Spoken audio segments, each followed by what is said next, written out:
The final score, Wellington Phoenix 1, Wrexham 0, and Wrexham finish off the tour down under with a defeat.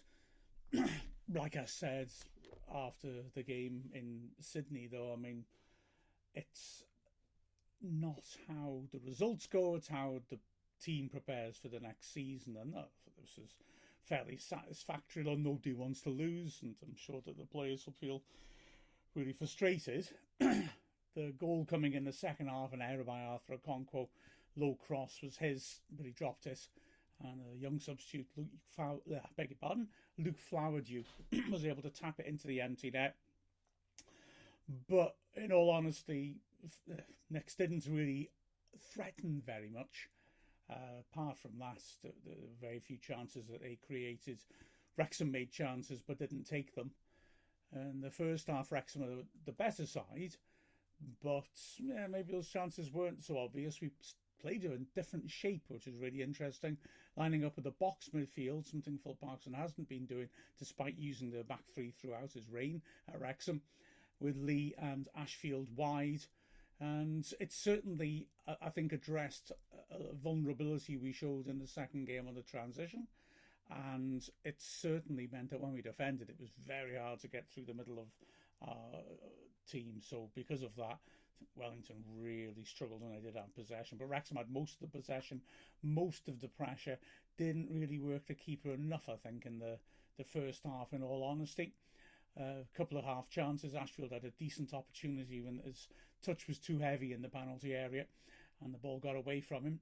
Second half started with Wrexham really looking on top. Wellington made a lot of changes at the break, and Wrexham immediately thought, okay, this started to look a little like a mismatch. But then came that goal, which was really avoidable. Wrexham responded terrifically well with some fantastic pressure. Lee going close to the header, Len Lee hitting the bar, and then drawing a fantastic save from the keeper when he drove a volley as it bounced just over his shoulder, but the keeper diving to his right, able to get across and save it. At this point, Lee is just constantly unmarked between the lines, arriving in the box and getting chances, pretty much all teed up by Ryan Longman, definitely all teed up from the right-hand side. Wrexham made changes, which again I think just reminds you of the purpose of this match. You wouldn't bring Longman and Lee off if in a real game they were bossing it like that. Barnes continued where Longman left off, put some good stuff into the box.